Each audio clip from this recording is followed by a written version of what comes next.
the beauty of tapping is that it's so simple. You can do it for 5 minutes, you can do it for an hour, and an hour of tapping reduces cortisol by 43%. That's the stress hormone. Incredible. So literally, so much is happening in your being. Emotionally, mentally, spiritually, energetically, physically. It touches all parts of you. Wow. Okay, let's imagine we're about to do a session.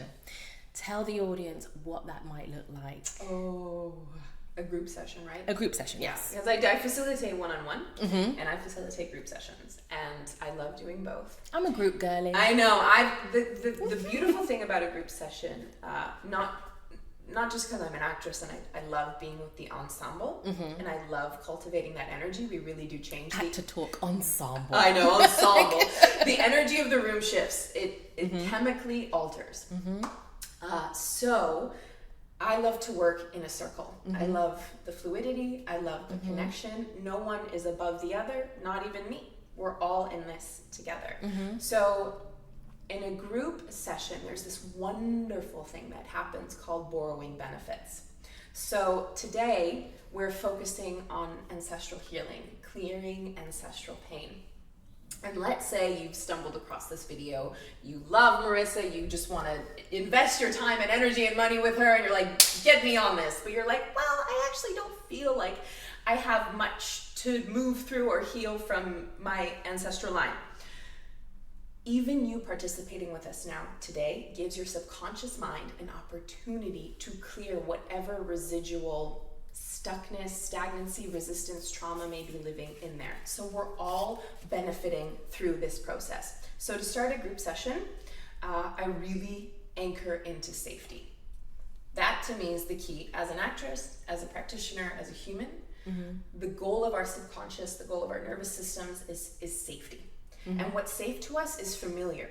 Even if we know intellectually, like actually know this pattern doesn't serve me, if it's something that we've somatically either lived through or inherited, we can't move through it intellectually.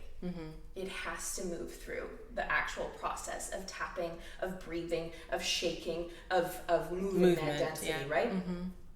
But the key is safety. And that's how we build our window of tolerance. So in tapping, the goal is to feel. That's the magic of it. So often in life we don't want to feel, but the goal here is to feel, because that's how we process the emotional contents of it. And I want to also say, I know we need to talk about the actual mechanics of how the session works, but I'm just going back to what you asked about trauma. What's so unique about tapping is that the treasure is in the trigger. So often when we're triggered in our lives, right? Maybe it's something someone texted you about, or it's something you saw on TV, or something that happened in your neighborhood. The beauty of tapping is that we embrace the charge, we embrace the activation, and that's how we clear it. Right, it's not by shutting it down. Yes. So I see I'm triggered. Great, there's something here for me to bring love and empathy and compassion to.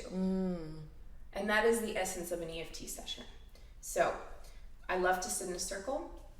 I do say an oath because I want to make that safety in terms of so we all feel safe to express. Right. As you're doing this at home, it's really important to speak out loud.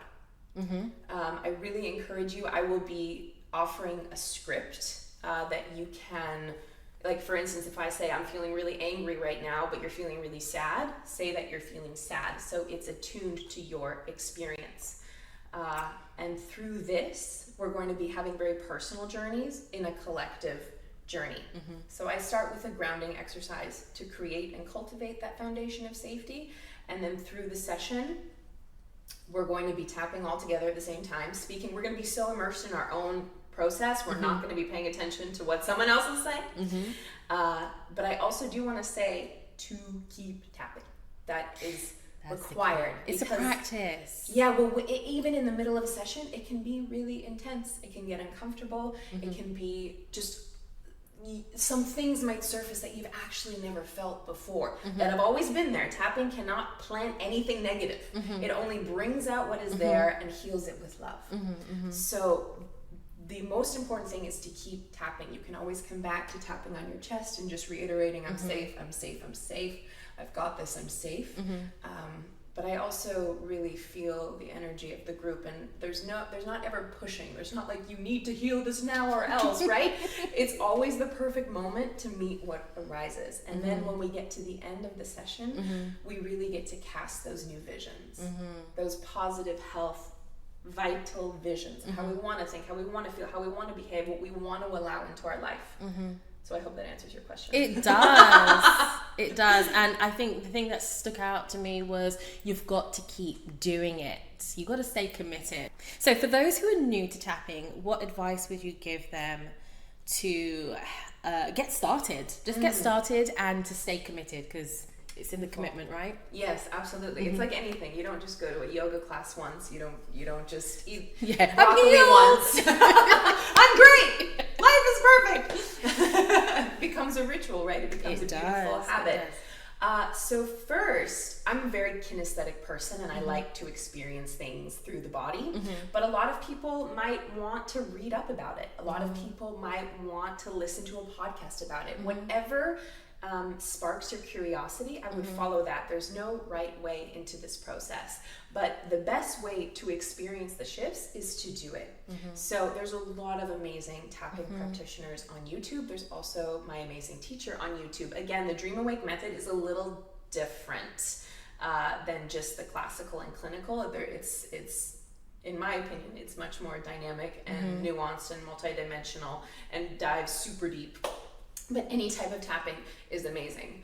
And begin to start small, start slow, work on things maybe where you don't feel super activated and super triggered. We can just work on maybe simple things. I don't know if back pain is a simple thing, but if you have some back pain, if maybe you want to develop a better habit of moving your body or speaking to yourself in a different way, right? We're opening ourselves to process things that we've never tapped into before. And when you feel ready, I definitely recommend working with a practitioner, because there's some things that can only be unlocked and unearthed and excavated in that practice, right? Because when you're doing it for yourself, it's a very simple technique. You can do it. I do it driving in the car, safely driving in the car, right? It's like driving in the car, she's tapping. No. Sometimes I used to have anxiety about driving, so I'd like, this is safe, we're all safe. Don't do it in the car. I'm just saying, for me, like, I used to get a lot of anxiety driving, so I just tap my chest and breathe. But just making a ritual out of it, moving it into it as a self-care practice, making it something that is like a gift to your future self, right? That's at least how I've found. Lovely. Lovely.